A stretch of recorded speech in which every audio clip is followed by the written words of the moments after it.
Testing, testing, testing, and we're live. It's real late in LA, and Aaron's still sick. How's everybody doing? I'm here, joined by Corinne. 10. How you been, my friend? I've been good-ish. Goodish. That's always the country. answer. Yeah, that's right. That's always the answer, though, right? Because there's people who ask you how you're doing, and you're just supposed to be like, "Yeah, I've been good. I've been good. Things are good. Great. I've been great." And really, you've been at the most, you've been okay. It's been the worst month of my life. Right.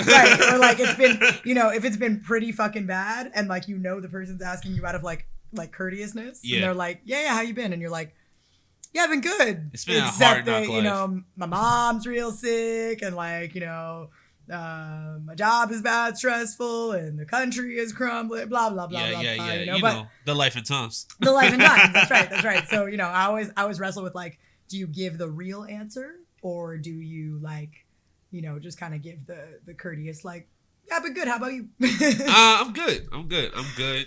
I only ask you this because here at the Life and Times, we do a mental health check. How are you feeling from a 1 to 10? Ooh, today, yesterday, the day before, it seems like, some days it's 2, some days it's 8. And sometimes it really trips me up when it's back and forth. But let me give you today, some really bad stuff's happening in the country. So let's go with like 4. Yeah. Let's go with a 4. So like, only reason I'm not even at a good space, but like, I've been in hardship before, so I've just accepted it, Yeah. So I'm like, all right, cool. This sucks. Yeah. Well, I think it's really important, like when you're having your days where you're like 4 and below, right? It's like, you gotta sit with it. You gotta observe it. You gotta understand it.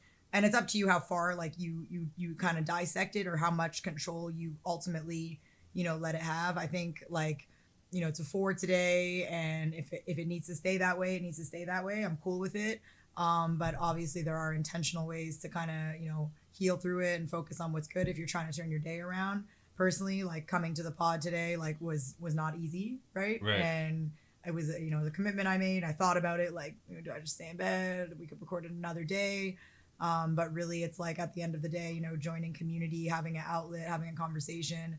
I don't have the light energy that I necessarily wanted to have being at a 4, but I feel like it's important to kind of, if you can. You got to push yourself, yeah. If you can. If you can't, then you also have to push yourself to allow that. Yeah, you got to allow yourself to recover. Pushing yourself could mean pushing yourself to a place that like you don't have the energy, but you know it'll be good for you. Or it could be just pushing yourself to be okay with staying home, with letting yourself sit in it, with whatever it is. So in this case, I chose to try to just come to a place that I know will be a positive environment. And that feels good so far. So thank you for having me, and I'm excited to chat through it and connect with good people, good friends, talk about some fun stuff and maybe some less fun stuff. But well, listen, I'm at a 10 out of 10 because I'm with Corinne 10. Mm-hmm. How you been? But seriously, man, I'm really glad to have you on the podcast. The podcast wouldn't be where it's at without your help. I'm gonna set the record straight on one thing. I actually do not care about this whatsoever. Okay. But a lot of people in my life, outside of my life, they stop like a year into knowing me and they go, "So is it Corinne or Corrine?" And I always feel extremely bad because Have I been saying this wrong? I do not like correcting people, but however, oh my God, given that this is a public podcast and we have been, and I'm not cutting this since January. Oh, I know you're not. I will say for the record, for those who are asking and feel uncomfortable asking me, it is Corrine.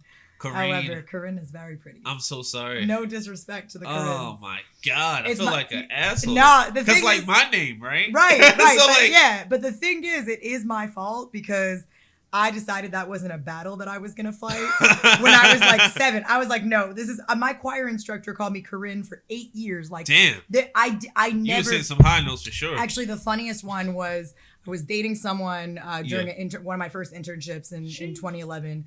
Dating him, and we were, our office kind of knew what was good, whatever, and we used to have beer Fridays on Fridays. You were Pam. But, yeah, that's right. So we used to have beer Fridays on Friday, and one Friday I was sick, so I wasn't in the office, and I guess like when they all got together around the table and had their little happy hour, CEO of the company, they're all kind of going around talking about whatever. Gets to this guy's turn, and CEO of the company goes, yo, my guy, like, I gotta ask you something since she's not here. He's like, yeah, because Is it Corinne or Corrine? 'Cause we've all been wondering. We've been butchering this. Yeah, like none of us can agree. And then he did know it was Corrine. He had been calling me Corrine, but he started to question it. He started to be like, who is she? Shit, yeah. So you know what? She's got to have it. It's funny, and I still to this day, like, I have mad good friends who call me Corrine. I don't think I've ever corrected you. You never corrected me until my public podcast. Until your public podcast. But we are here. We are live on the pod. There's gonna be, I know them listeners are rising. Life and times. And the life and times are here. So it is time to set the record straight. It is Corrine. I'm sorry, Corrine. Oh, love. I'm sorry for not telling you sooner and then airing you out on your public podcast. It's all right, man. You know why? You know why everything's gonna be okay, kinda? Why is that? The Warriors won. The Warriors did win. I've been clapping like I averaged 10 claps a game. So Well, you know what? I felt like the Warriors maybe did deserve some vindication after the Raptors. Yeah, the Raptors. We did. I'm for the listeners. They swept the league. For the listeners that don't know, I'm a fairly recent LA transplant, but it's Toronto live from the 6 forever and ever. Days and ease. And we still living through that victory, 2019. We all know them COVID seasons weren't even real seasons. So technically, it's still a pandemic. So this Warriors. Don't say that to any Lakers fan. Right. So this Warriors win is real. But the Raptors are eternal champions in our hearts. So I do feel I'm glad they got their moment back because we crushed them and injuries crushed the Warriors in that season. Drake dropped. Yes, Drake certainly did. Speaking of the 6, speaking of Toronto, the 6. The 6. Do you guys call it that? It was very controversial. I got myself an insider. From Toronto. That's why we brought you in, because we're going to be talking about Drake. So we are, yeah. It was great timing. It was very controversial when it first started. It certainly was not Drake that invented the term, actually. And when it first kind of dropped as a Drake term, or when he kind of adopted it. Yeah, I think he just popularized it. Like it was. But the thing is, it was. That's kind of like if somebody from somewhere else, right? From Meek Mill's from Philadelphia. Young Bull is like common slang there. Mm-hmm. But like somebody from New York was like, "Yo, Meek Mill made up Young Bull." Like, yeah, they're not in the culture, so. Yeah, no, exactly. So, it was originally from kind of our like underground Regent Park rap culture scene, and Drake kind of rolls with some of those people and has influence there, and that kind of became a mainstream thing, and it was a little bit weird because I think we knew, I mean, the mass listener, the average listener for Drake in Toronto, and like some of the the younger girls, and like what might happen with it, so it was kind of annoying at first. Yeah. But no, it's definitely become an adopted mainstream thing, and I would say more so like as an expat now, like I'll be like, oh, I'm from Toronto, and they'll be like, that's 6. I'll be like, yeah, that one, right? Yeah, but I mean, it is home, it is love, and I appreciate and love everything that Drake has done for the city. I have no hate for anything that he could do for my city, for my people, for my music culture.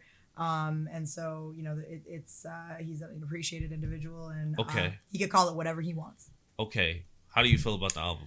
So I have a pretty positive sentiment towards the album. Yeah. I know that I love when a Drake project drops because of how polarizing it always is, no matter what. My take is that people want to be mad when he gives you same. People want to be mad when he gives you different. At this point, he can't satisfy anybody. He cannot. When you're on the top of your game and you are, the best of the best, people are always going to want to challenge you. People are always going to want to knock you down a peg. Obviously, the influence, whatever it is, isn't for everybody, musically speaking. But I don't think that a lot of the critique necessarily comes from the music place, more so than it comes from just wanting to go to like the quickest criticism. Well, it's just a jarring thing, right? Drake has been feeding us hip hop, rap, and R&B and all this for 10 years plus. Yes. So when he drops a house album, right, / dance album, yes, people aren't used to it, especially in the States. No, agree. And I will say, like, because I know a couple of Euros that love this fucking album. Right. And here's the thing. I mean, I will say, like, on that Black Coffee, South African house artist, written all over that album. You know, I will say I feel that when Drake decides to lean into something, like when it was More Life, and Afro beats, really cross that, UK to Jamaica diaspora, like kind of build that bridge between UK, Canada by way of Jamaicans. did the Afrobeats thing. People had questions. People wanted to talk cultural appropriation. People want to talk whatever influence. He brought those sounds to the mainstream. Yes, and he not only those sounds, but he brings the best of the best who produce those sounds and really puts them on a level that is this stuff wasn't popularized before Drake put it out, right? Like, and I mean, it was in some of its niches, but it brings it to a next level. And the thing is, like, I have a playlist on my phone. An old friend of mine, Stefan, he's actually South African, and he has a South African house playlist that I have had downloaded since the moment that he made it. And really, I love it so much. I vibe to it all the time. And so this album came out, and I was like, yo, like, Drake really is Mr. International. And the other thing I want to say about Drake is, and this may be as a woman from Toronto, we know when to listen to a Drake album. Here's the thing. Drake writes his music.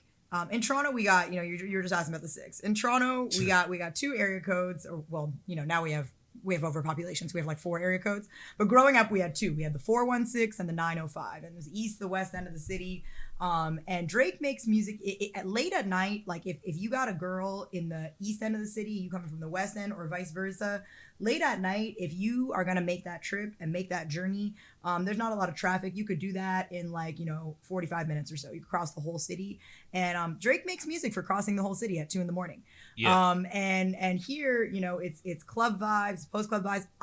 Some out of wedlock babies are going to be conceived, right in the club, from some of that music. And I just think he is. I'm proud of him for pushing the boundaries of his sound. I just like the business behind it as well. I could not agree more with that. That business is giant. He's so strategic. That EDM field and all that shit, that is so much money. And the fans are way more loyal. Yeah, and I don't know if he got a whim or whiff of like what Beyonce was going to do, literally single song, whatever it is, or this is just where he was either ahead or that's why he dropped it so soon. Right. But either way, it's like clearly there's I think we are in a pretty saturated music market where certain things are happening. But I mean, the man is strategic with timing. He knows a summer album when he hears one. He probably has a lot of inside information in terms of which producers are working with who, what are some of the biggest artists going to be doing. And I think he got ahead of something that is it's going to be the next thing. Yeah. And at the end of the day, I think it's really easy to listen to something like the first time, be shocked,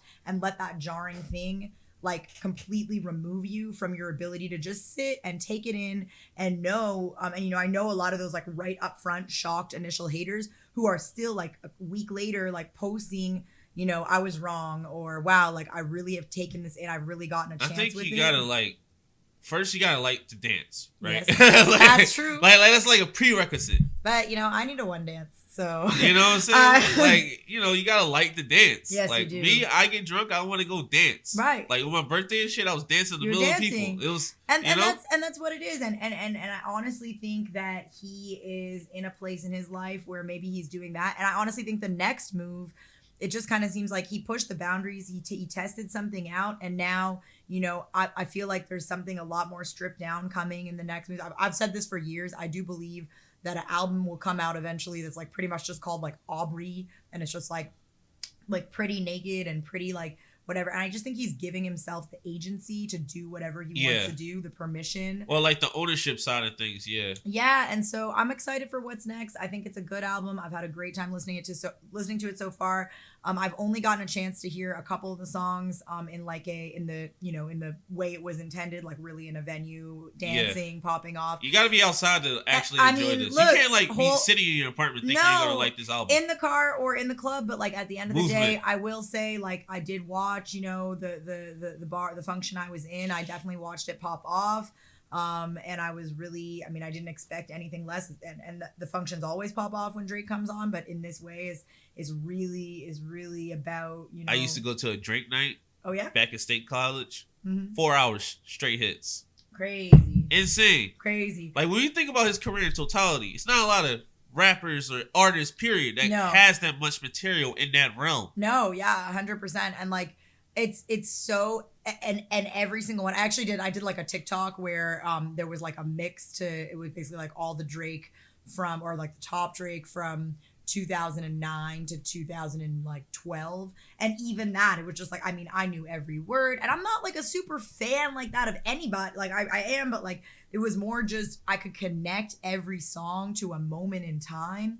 And that's what he was actually saying recently on a podcast too. He said, like, I understand why people want me to, like, they'll be like, oh, you should, I want more of that So Far Gone. And it's like, it's not like, it's, he said, do you want the music? Do you want So Far Gone because of the music, or do you want it back because it reminds you of a period in time that you want back? He's like, I don't have a time machine. I can't take you back. I'm moving forward.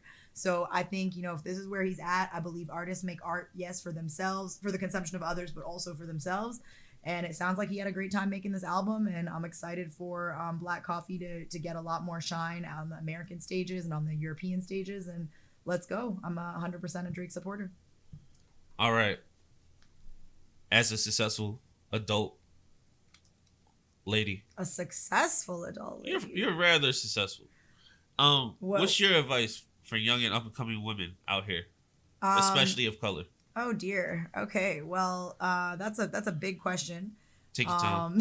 That's a big question. Take your time. You know, I think part of the advice actually probably comes from the way I responded to that descriptor of success. I think that you know, success is something that the bar is always moving and the metric is always moving. And I think one of the problems, you know, that I had for many years, and that actually, to be honest, I still have from time to time, was allowing my definition of success to be fueled by what I wanted to show others, and what I felt was going to be perceived as success, not by others even on like a big public scale, because who am I and who really the fuck cares about what I'm doing, except for, you know, my parents and, you know, people who were your core group, right? And but at the end of the day, like, I really felt like, I mean, my whole life I just kind of, I have older brothers who are like mad successful, like in a very traditional conventional sense, like,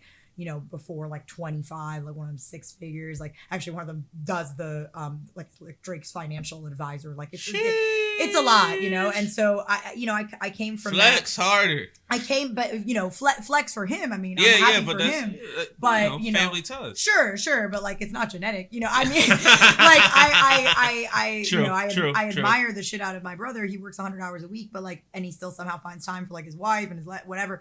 But for Shout me, out big bro. For me, it's like, for the longest, it was about, you know, what that's the benchmark for success was like so thrown off by what I was witnessing around me from, you know, my brothers, from my parents who like immigrated from Egypt, and my mom, like, she's a successful female physician in Canada, like from Egypt, went to medical school in Egypt. Like by the time I was whatever age, was like running, you know, 3 major hospitals and floors, like as an administrator, and just like, you know, some crazy shit where I was like, I have really severe ADHD.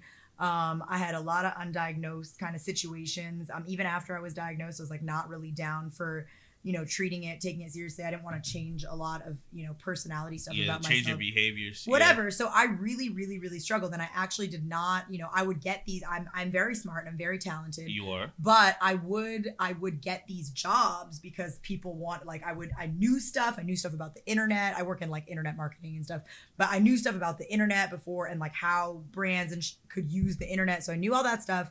And I was learning all that stuff, like School of Hard Knocks, but like really just like School of Internet Nerds, and social media and all that kind of stuff. And at the time when I started doing those things, I dropped out of college. And of course, you know, my doctor mother was like, what?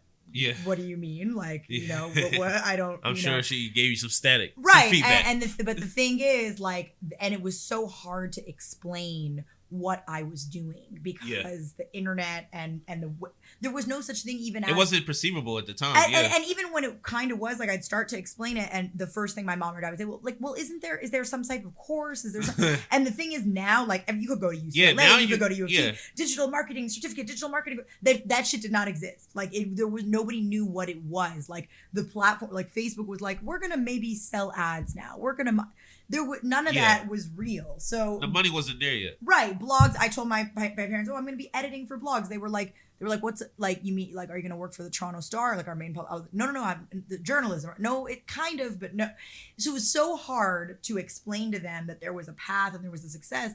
And I didn't let myself get bogged down by it in the sense that I obviously continued to do it. I loved it. I was stimulated by it and I believed there was a future in it. But at the same time, I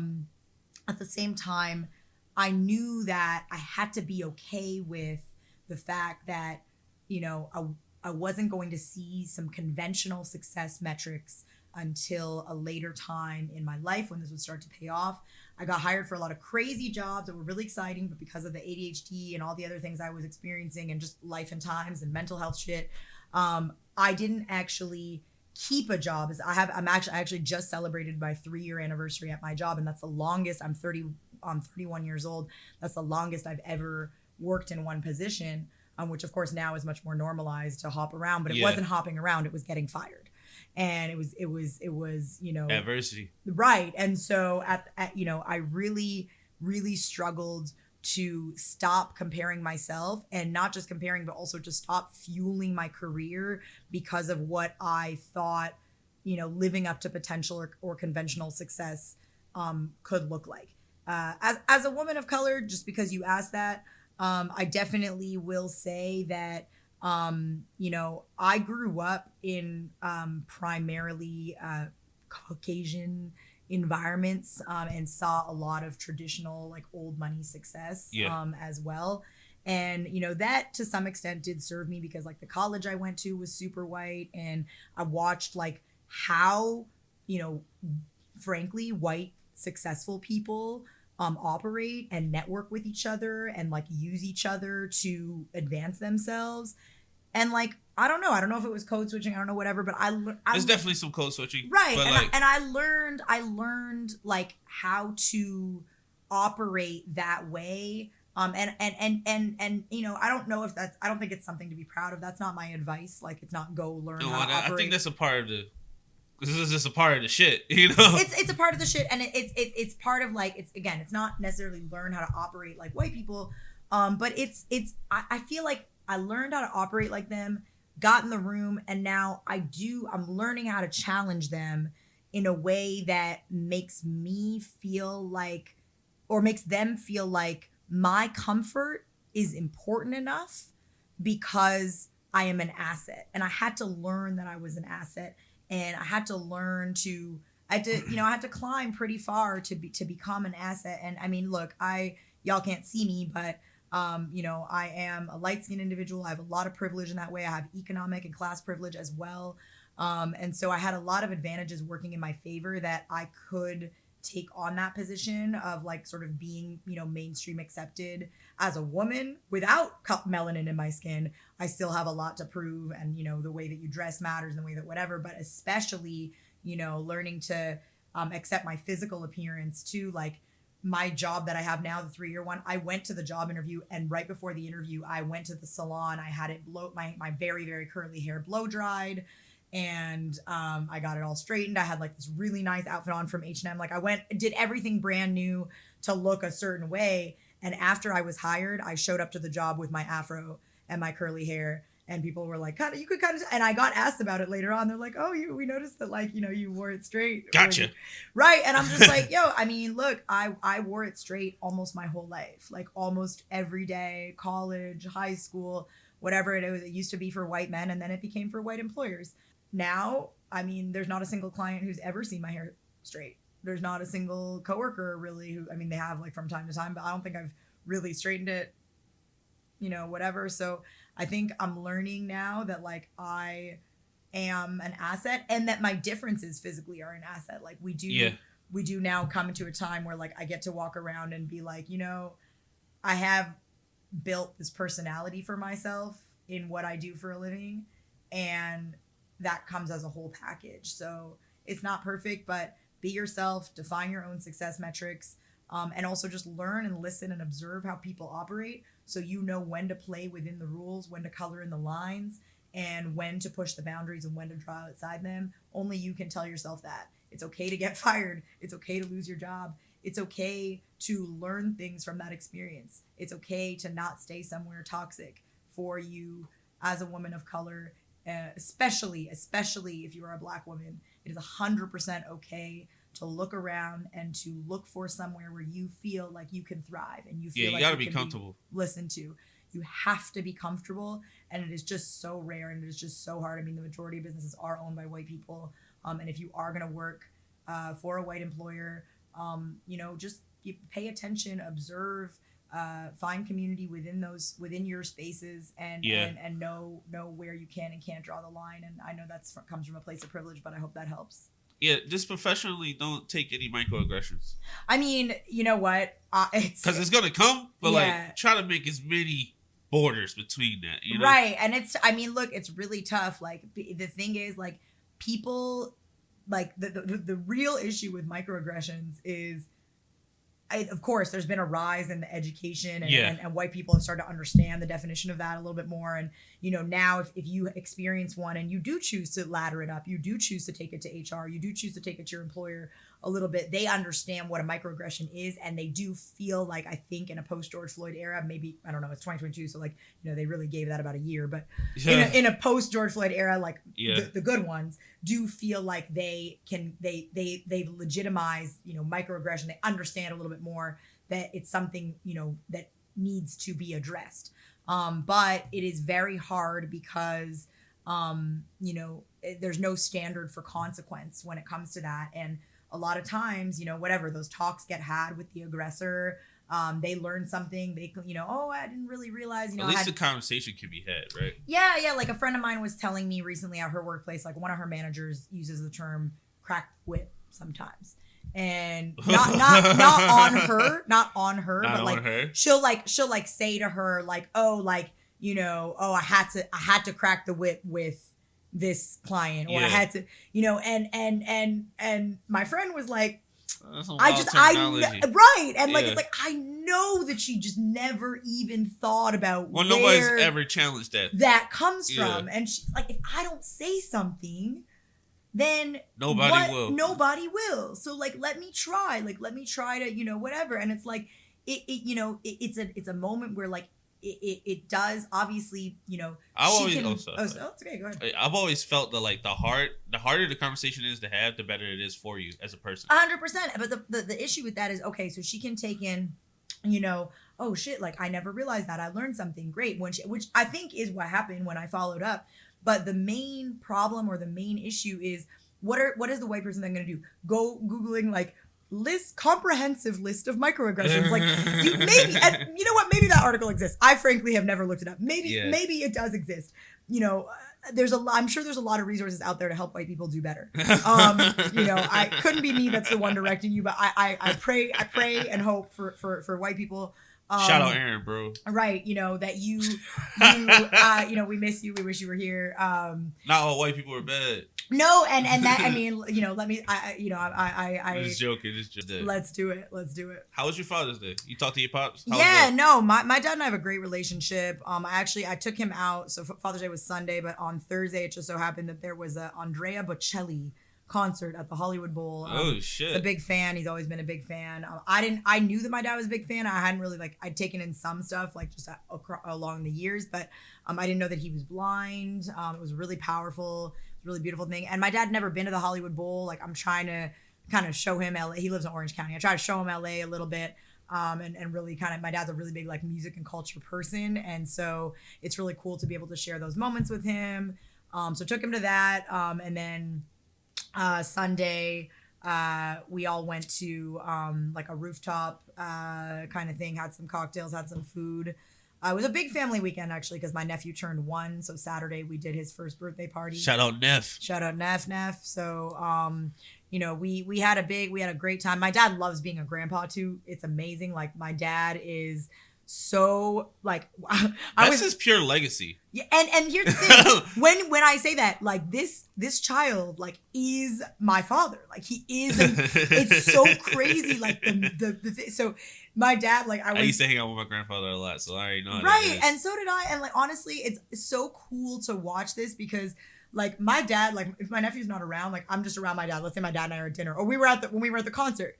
my dad's screensaver or his like backdrop on his phone is a picture of my nephew.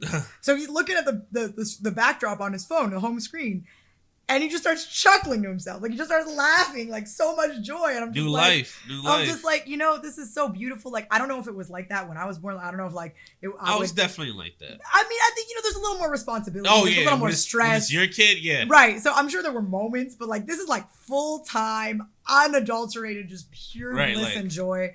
So I think it was his first Father's Day my nephew was born the day before Father's Day last year, so it wasn't the same. So his first Father's Day as a grandfather as well. It was cool. We celebrated my brother too, because it was my brother's first real Father's Day. And that was an amazing experience. I have great men in my family. I wish that translated to having like, great men, like male romantic partners and stuff. Like, I don't know. I got none of them daddy issues, and like somehow, it's still, but yeah, no, but my dad is amazing. I'm super proud to be his daughter. He's super proud of me. One of my biggest supporters, in life. So shout out to Pops. Yeah, man. Life of times wouldn't even be around if my pops wasn't around, Yeah, shout out to your pops, RIP. And of course. But yeah. Shout out to our pops. Shout out to everybody and everybody's Father's Day. Is there something that you do now to Father's Day comes around? Obviously, that's a difficult thing for people who have lost fathers or don't have them around. Is there something I used to be like mad toxic, especially because when it happened, I was 19. Okay, yeah. So like that'll do it. That was like way too young. Right. You know what I'm saying? Like I just started really unpacking it. Yeah. Yep. Like it was just like now just talk about it on the pod. It's just like yeah. And so how did it go this year? This year is the healthiest. I didn't drink. I didn't smoke. I didn't hang out with anybody. Wow. Because years prior, it was like a thing. Mm-hmm. And not to say it wasn't a thing, but it wasn't like, yo, let's be destructive. It wasn't let me go to the most toxic, destructive place. Yeah, I wasn't even. And I also matured a little bit. I gotta stop giving myself a big why. Right. Right. Oh, I can do this because this happened.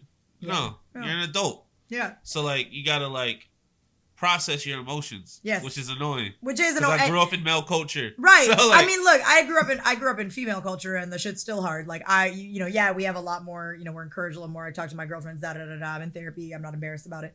But regardless, sitting with the shit is hard. Yeah. And we all try to escape our shit. So I'm proud of you. That sounds amazing. Yeah. No more escapism, man. The circus is over. The circus is over. Can I get an amen? How was your Juneteenth?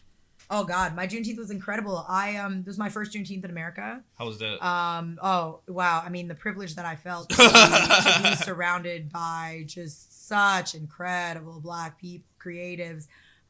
First of all, I mean, Los Angeles, you went off. You really did it. I am I'm an African woman, but I'm a non-Black woman of color. And I really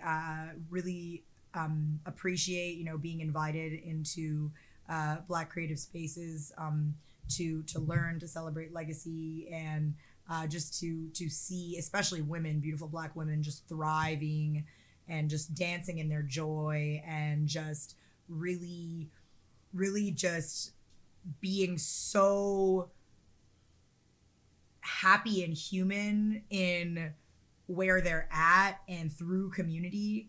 So I went to there is a monthly event in Los Angeles. I am going to shout them out, called Black on the Block. They got over 100 vendors, designers, curators, jewelry, art, shoes, clothes, whatever you could name it. And when I first moved to LA, I was invited to go to one by one of my friends who I had gone on a hike with, and she was going afterwards. It used to be in Pasadena, now it's in downtown LA. So this year, it was actually the 1-year anniversary of Black on the Block. So they did have the market on the Sunday, but they also had a special 1-year anniversary Juneteenth PJ party called PTO, Personal Time Off. It was a beautiful artistic loft in downtown. All a crazy studio with just tons of places to take pictures, open bar, great vibes, great time. Met some really new, incredible friends. The vibes were right. The vibes were tight. So that was amazing. As I mentioned, it was also a big family weekend for me. So it was a little tough because I had to skip a few things, but made an appearance at the block party in Leimert Park. Masego performed. That was really incredible. Honestly, it was just dancing. It was joy. It was love. It was creativity. It was entrepreneurship. It was community. I'm just so blessed and so grateful to be surrounded by incredible Black people.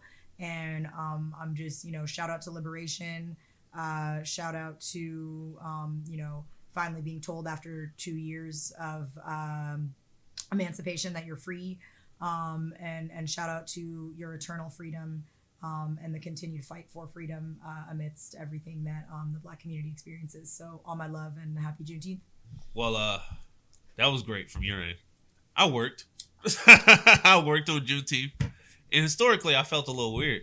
But that's right. Yeah, I would say so. I'd be like, sir, I believe this isn't just time and a like half. One of my days. Can right? I get some triple time, please? Some triple time. I would like. Yeah, if you go, we go. Everybody in position of power didn't know what it was. Of course, no. It was so like they told me they didn't know what it was, and I just started laughing. I was like, "Why are you laughing?" I'm like, "Of course you don't know. You don't know." And the thing is, that's great. Again, it's one of those things where, like, let's be honest, like George Floyd, and then a little bit more attention on things that have been talked about by Black people going on. It's been going on for centuries. And it's like, oh, okay, like, it's funny. I remember there's a few people that I know that watch that show, like white people that I know, that watch that show Blackish, the Kenya Barris show. Yeah.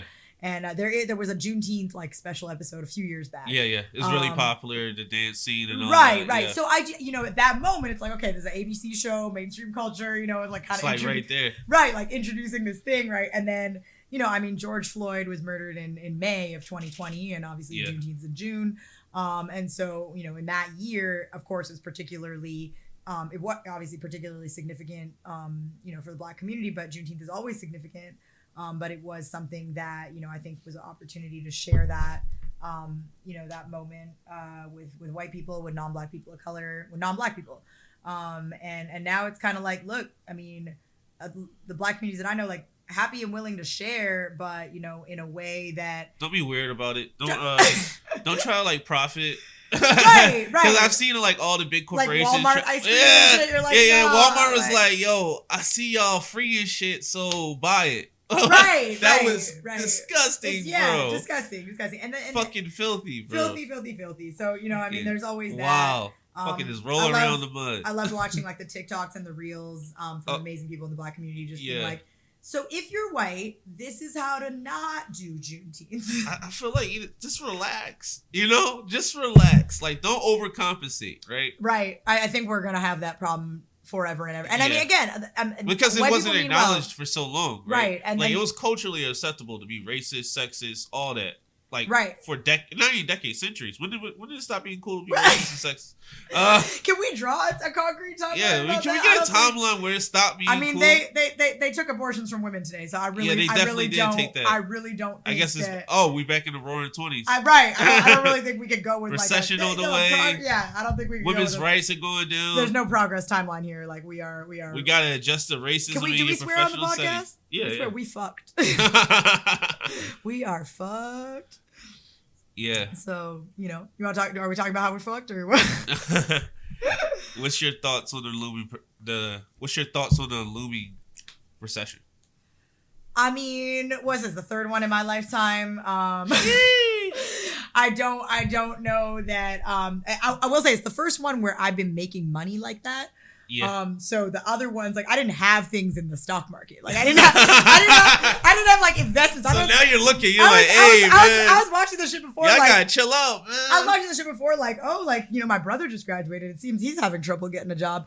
But I wasn't. You wasn't like actively. Yeah, I had college privilege. Like, I was not really thinking. And I will say, I mean, shout out to Gen Z, because I met some college kids when I was in Greece recently, and they were like on their study abroad. They were like between their junior and I don't talk like an American. They were between their third and fourth year of university. We don't use those terms, senior, junior, sophomore, whatever. They were like, they were very woke, and they were very like, they knew all these. They could be on the podcast talk about the recession and all the things things. When I was in college, I was like, it's different generations though. Yeah, because like the kids are growing up and they're like, yo, we gotta actually pay attention to what the fuck is going on. Right. I mean, look, to me, it's funny. I think there's two ways of being like a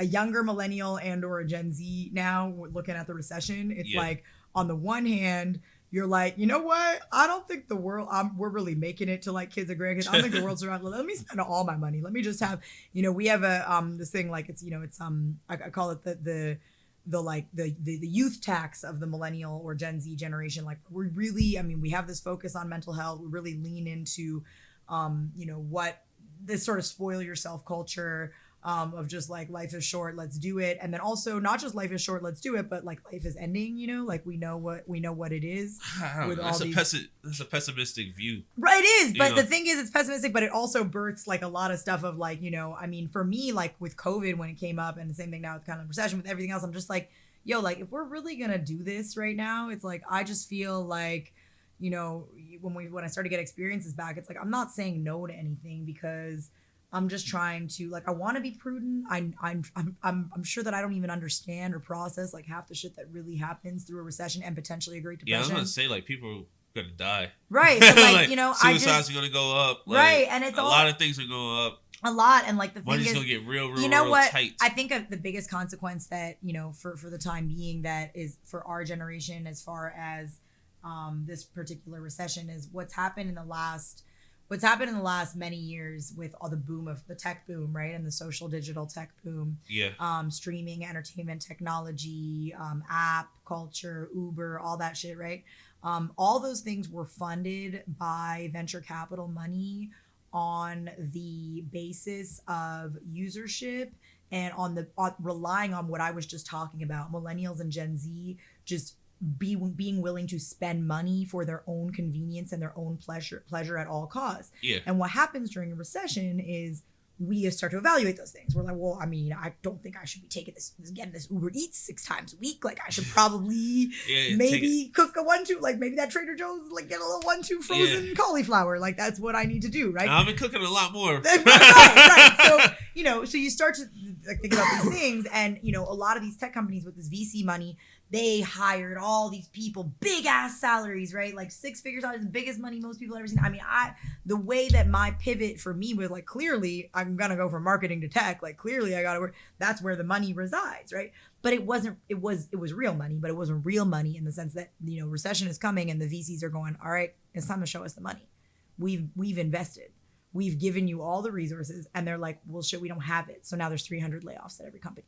Netflix just laid off 300 people. Yeah, I see that. And the crazy thing is, like, before like big, or I don't want to say before big recession talking, but before I really fully understood like how much it was affecting the tech industry, in my mind I was like, yeah, like I would love to go work at Netflix. And I still look, entertainment, streaming technology, all that stuff is so cool. Like it should bounce back, but it's really, really, people do need to look at, they start canceling their Netflix subscriptions. Well, we got to cancel the stuff that's not pertinent to like existence. Right. Right. And so, you have these companies like, really having to answer that and coming up with the money. And the first thing they think to do is, well, we got to lay off all these employees that we hired for 6 figures, which is really, really unfortunate. And it's also oftentimes it's last in, first out. And what happened after, again, back to George Floyd and back to, race and corporate culture, after the George Floyd situation, a lot of the last in at these creative tech companies and at most companies and most businesses are Black people, are people of color. And, it's that the sort of topic du jour has faded and the accountability has faded and the eyeballs have faded and there's a recession. So last in, first out means all the Black people who got great jobs, who got the opportunity and got the opportunities are losing those opportunities. But yeah, the recession is here. It's here. It's tough. I don't know. Are you said you're kind of, looking at things, trying to cut things down. Like, I guess you're in grad school, right? So you're looking at jobs not too long from now, like outside of, in your field and in your space. You're in mental health, so I think so people will need you. People will need you. That sector's pretty fun. But we live in a country that doesn't take care of that stuff, right? It's becoming more prominent, right? So like, I think it's in a nice space. Okay. It's in a nice space, especially with my timeline. Yeah. But Roe versus Wade just got overturned. Yeah, it did. Roe versus Wade just got overturned, and it's a lot of men telling women. Let's say that one more time. Like, I honestly, genuinely, like, I think the people need to process that sentence. Roe versus Wade is overturned. Yeah, it is. And history has been reversed. Rights have been taken. Women have less choices now. There's already states, like all the planned abortions. Trigger bans. It's gone. Yes. We don't even know the scenarios and the situations these women were in. No, it's time to start. Time to start understanding though. You know, it wasn't Roe v. Wade passed in I believe it's 73.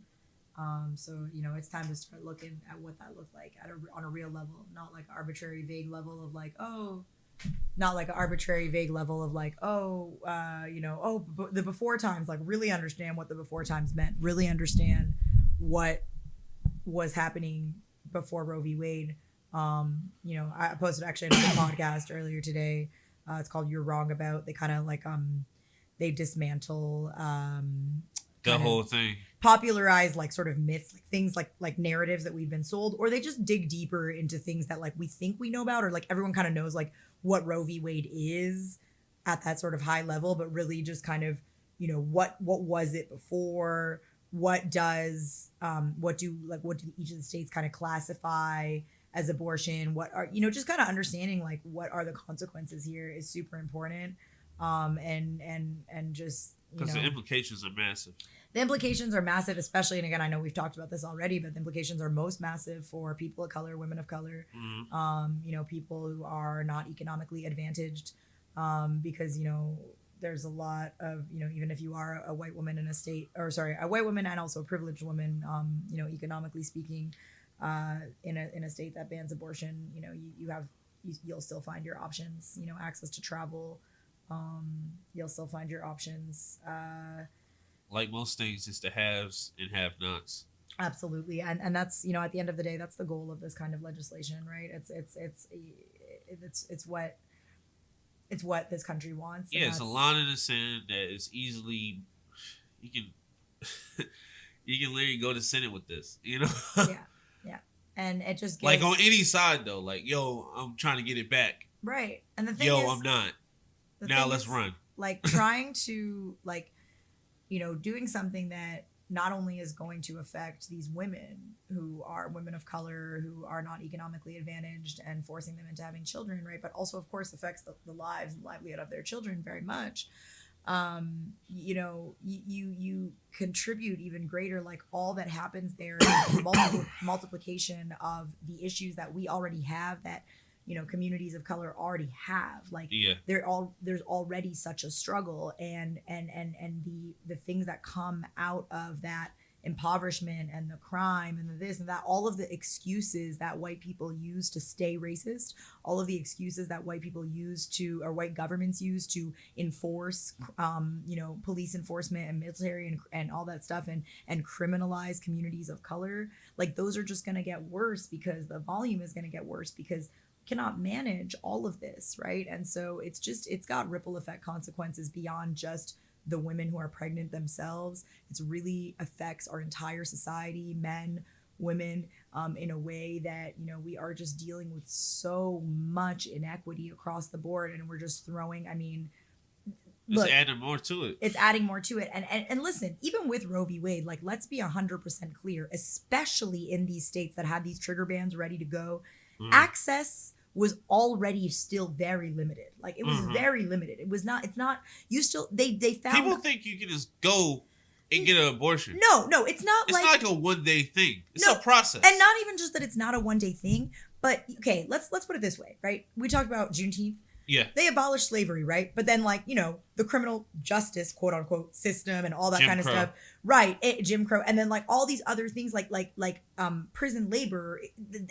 What do you think that is? That shit was like, they just, prison labor just made 24 billion. Right. They were getting paid cents. And that's like the prisoners. Right. And so that is still slavery. It's legalized slavery. And when yes. it comes to abortion bans, although Roe v. Wade was implemented and was like, okay, it's federally legal, right? The ways that you've managed to restrict abortion in a state that's still not for it is, first of all, by placing like very, very difficult to access clinics, and also by penalizing, like, making it logistically like a nightmare. Like, you have to go through, this interview process where they determine your, mental, physical, like time off work, like all this other stuff to go through like various stages of approval. And then not to mention like some of these like places that they tell you it's a clinic and these things, but it's actually just like run by evangelicals, and they give you all this like crazy paperwork that really like psychologically is like very fucked up. And so like, not to say again, this is a huge step backwards and like the federal legality is very important, but like, let's just be 100% clear that abortion legislation, like even with Roe v. Wade was never good, because these states were finding loopholes regardless. And now it's just like, we had any progress that we were already making in those states to hold those, to close those loopholes and to make those people who created those loopholes accountable. Like that's done now. Yeah. And that's completely reversed. Really scary. So I'm feeling today. I'm hurting today. We started the podcast with mental health at a 4. That's what it is. Yeah. To be honest, pretty much nothing else matters. I was talking to Aaron earlier today, man. We have a lot to do as our generation. Yes, we do. Men and women. Yes. It's up to us. And I'm talking about people our age and up. We have to be active on what's going on out here. And let me ask you something. What do you see as being active in what's going on? Like what do we think we have to do? Collective thought and unity, right? And so like we all are on the same page, and from there we move together. Right. Right? Not posts, not talking, not any of that shit. Like we vote differently because of these laws being put out, right. You know? And we put scrutiny on people who need to be scrutinized. So, yes. In a collective way. Not way. Like an actual plan, you know? Now, because a lot of this shit is very reactive. My question with the scrutiny piece and the like whatever, because yes, I do believe obviously with voting, it's very important with voting. Yeah, we got to know who the fuck we're voting right, and for. the thing is, and voting at times where like you don't even know you're supposed to vote, or you're not like encouraged. Like we need to look at that, and people need to educate themselves about how the system actually works, because the temptation is like, well, there's Democrats in power right now and this still happens. So obviously it's not the time to get apathetic because like this happened. Yeah, well, I see a lot of people like giving the Dems a lot of shit. I'm like, bro, they got to get past the Republicans. And it's not just about getting past the Republicans. It's straight up that like when they were in power, like the Republicans managed to squeeze through literally 3 justices who basically were like, yeah, no, Roe v. Wade, like that's the law of the land, like no worries, fam, like we're not gonna touch that. Basically they got 3 justices that play ball. Right. So it's tough, and at the end of the day we do have to stay active. For me personally, I will say, like, it's I saw a tweet earlier today that was like about how like with a show like, for example, Handmaid's Tale, where like we tend to focus conversation around like the aesthetic of it and like the victims like narrative, but like these women were like literally like blowing shit up, like they were literally like killing the commanders and like doing what, and that's not what I'm saying we do. Yeah, I was gonna say, chill. No, but like I honestly do, like it's crazy because like the other side, like the side that passed this stuff through, like if you look at it, like they insurrected the Capitol, like they did something that I don't believe in, that was the wrong way to do it. But like I'm not sure what are like how to turn our thought into action without showing like, a 1-2 march is great, but I just don't know. No, we gotta start hitting these pockets. Economic protest is the strongest protest. When we start walking, instead of getting on those buses, the country changed. Yes, mass strikes. Get off the bus, everybody. Labor strikes. Get off the fucking bus. Get off the bus. Yeah, all of it. So you're right. Hit them in the pockets. Hit them in the pockets. That's when they start paying attention. Yeah. Across all of it. If Walmart's not making no money, it's gonna be some issues. But Walmart gonna keep making money as long as we buy that Juneteenth ice cream. Am I right? Yeah, that was gross. No, but anyway, but real talk. Nathir, appreciate the opportunity to talk about it, and appreciate men who want to talk about it, men who are infuriated, men who really understand. I mean, at the end of the day, abortion is not a female issue. It affects us more than it affects men, but at the end of the day, well, we like half the problem. That's correct. And nobody wants I'm in the stage of my life where I like accept responsibility. Can I get an amen? Can I get an amen? This man's still in his 20s, so that's a good sign. Right? That's a good sign. But yeah, no, I just want to give a shout out to the Life and Times podcast. These are not easy things to talk about. They're not easy things to we had a whole list of topics planned, obviously, and kind of had to add this one in because what else and then matters? Like everything else, can't flow with this conversation. So. Right. So it's really hard to work it in, but it's that important. Yeah, no, it's very important. I got any- 4 little sisters. I have a mom. I have a grandma. I have so many people that I look up to that happen to be women. Yes. That And inspire me. You know, Corinne as well. thank you. And wait, Corinne? Hey. Yeah. It's a rolling, not a stopwatch. See, listening, that's top tier. Anyway. That is a very, very positive, non-toxic male trait. Listening, everybody should listen. But anyway, so appreciate the opportunity to talk about it. Any last thoughts? Last thoughts overall. Yeah, I mean, fuck with your friends. My last thoughts overall are: you got friends that are doing projects, you got podcasts, you got magazines, you got clothing lines, you got events, like whatever it is. Participate, be with them, show them love. Promote them, buy their shit full price, especially when it comes to Black people, people of color who are out here really doing it, really breaking molds. To all the women out there who are feeling the pain, to all the men out there who are feeling pain with them, and to everyone struggling with your mental health, put that Drake album on, do a little dance, make a little love, wear a condom. Abortion's not legal anymore. And just show love and stick together. Community is just so important. It's the most important thing that we have, and if we don't have each other, we got nothing. So don't let them divide us. They just keep doing it. They keep wanting us to the more divided we are, the easier it is for them to get these things passed, the easier it is for them to do these things. We have to stand together. We have to love each other, and we have to stand up for each other, whether we're the affected or not directly. It is time. It is not about politics. It is about love. It is about community. So let's do this thing. Yeah. So my last thought is that the people put everything in power. Okay. Amen. The people put everything in power. We got to hit these pockets. Period. Amen. Hit them pockets. You hear about somebody, small business. Yeah, small businesses small that business, aren't sexist. Black-owned business, women-owned business. Forget the big box. Do all that stuff. We live in that world. So. Money talks, and let's go. Thank you for being on the Life and Times. Thank you for having me. Thank you. Oh, snap. Thank anybody for listening. Thank you for anybody that walks up on me and tells me they like the pod or they listen to the pod or they're telling people about the pod. Shout out Shar. She's been telling people about the pod since day one. And you guys have a great night. It's the Life and Times. Night.